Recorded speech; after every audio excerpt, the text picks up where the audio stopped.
next block in our Holiday DIYER Winter Quilt Along series is the music note block. There are many different music notes, and this one depicts basically just a single note. As you can see, I have scrap fabrics of different sorts, and you can use these as the little flares that come off the end of the note and maybe make the note in a basic color. And you'll need some background fabric. There's more background fabric in the music note block than anything, where you can truly use your cutoffs and scrap pieces. So let's get started with our Holiday DIYER music block. Here's a review of our cut. 3.5 by 4.5 inch basic fabric, 2 1.5 by 3 inch strips, 1.5 by 5.5 inch strip. That will create the note itself. For the background fabric, 5 1.5 squares, 1 1.5 by 3 inch, 1 2 inch by 3.5 inch, 1 3 by 5.5 inch, 1 5 by 5.5. So you should have a total of 13 pieces cut out. So let's begin assembling the music note for our Winter Quilt Along Holiday DIYER.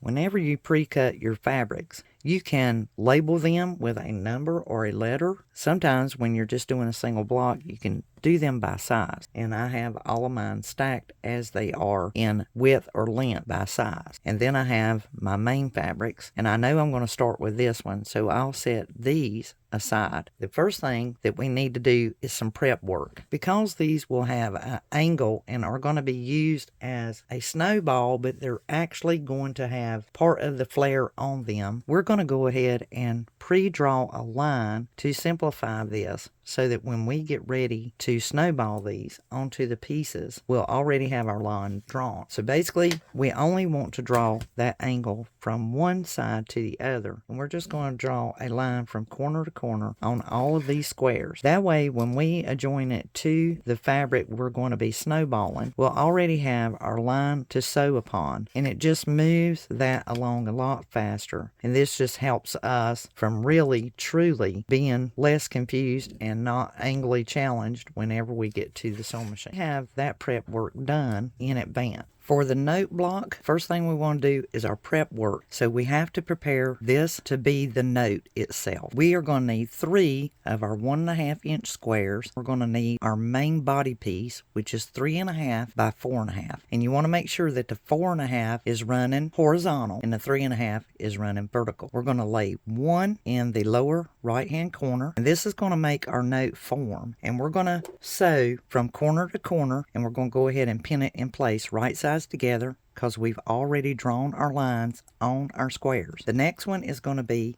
in the lower left hand corner, and the next one is going to be in the upper left hand corner. And when we do these, make sure they're turned correctly. This one is turned correctly. This one is not. I need this one to where it is flowing, so that when I sew this, these two, this one on the right is going to be sewn from the upper right hand corner to the lower left. This one in the bottom left is going to be sewn from the upper left to the lower right. And the one in the upper left corner, we're going to start at the upper right and sew to the lower left. Just another note, make sure that when you sew this little square on, you minimize your sewing stitch to 2 millimeters. The shorter the stitch, the better this will harness in place and keep it from getting off track with you and be more precise. And I am going to use my 1/4 inch marking, and I lay that directly down on the seams, the actual sewn line, and that will give me my 1/4 inch seam allowance. And I cut off the difference. I'll do that to all 3 corners, and it only takes a jiffy. You could use a pair of scissors if you like. It works just the same.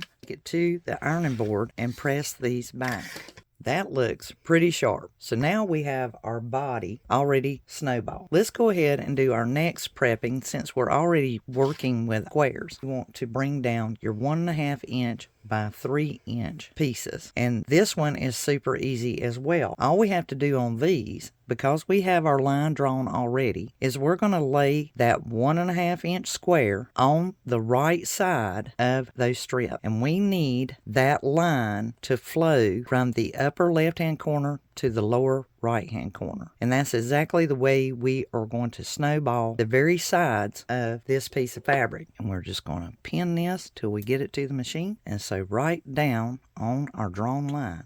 Now, we've accomplished that. Once again, we're going to do the same thing. And pay attention that you lay these down so you don't get turned around, you don't get confused, and cut the wrong half. We need to cut this upper half. So what I do is I turn them to where they are kind of facing me. I once again lay that 1/4 of an inch mark right on that seam line, and I cut off the difference. And then I do the same thing over here, and then I will press these open. We'll have our little flares for our music note made. Those look really nice. And remember, the key is to press. Instead of ironing, you want to heat set your stitches. That lets those be absorbed by the fabric by sinking in, because it's cotton fabric, cotton thread. Helps those fibers spread out, and then they relax. Then push that back and set the iron down on it, and that way you get these nice flat press. And the next step that we're going to do is we're going to start building out these pieces, because all we have to do is take the 1.5" by 3" long background strip, and we are going to sew these 3 together. So that's real simple. I'll take and put these right sides together, and I will stitch that one down. I will press it open, and then I will lay this one right sides together and sew it down. And we want to do it so that these flares, one's at the top and one's at the bottom.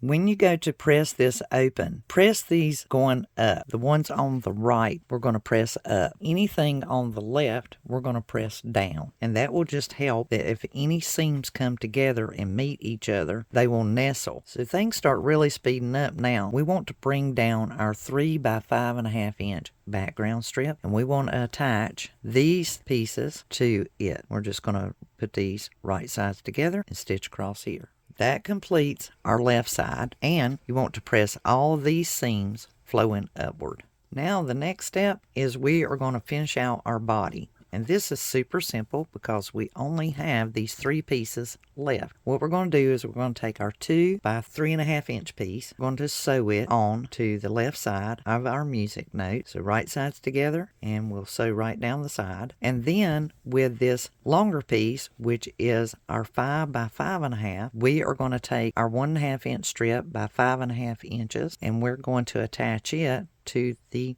right side of this square and sew it right down the side there. Press this side open. This is our 5 by 5.5 inch, and this one is our 2 by 3.5 inch. And laying them here, I can easily see that the original pattern instruction is off 1/2 inch right here. This is a whole 1/2 inch. So in the original cuttings where we pre-cut these ahead of time, we can reduce this particular cut here to 1.5" wide by 3.5 inches long, and it would button up just perfect to equal to this size. I did verify the pattern, and we cut ours directly by that pattern, and as you can see, it is all of 1/2 inch different. But no worries. What we're going to do is we're going to go ahead and attach these 2 pieces together. We can cut off any extra when we square up our block. For the time being, we just need to sew across that line. That is a change we will make in our cut. So you are getting it firsthand,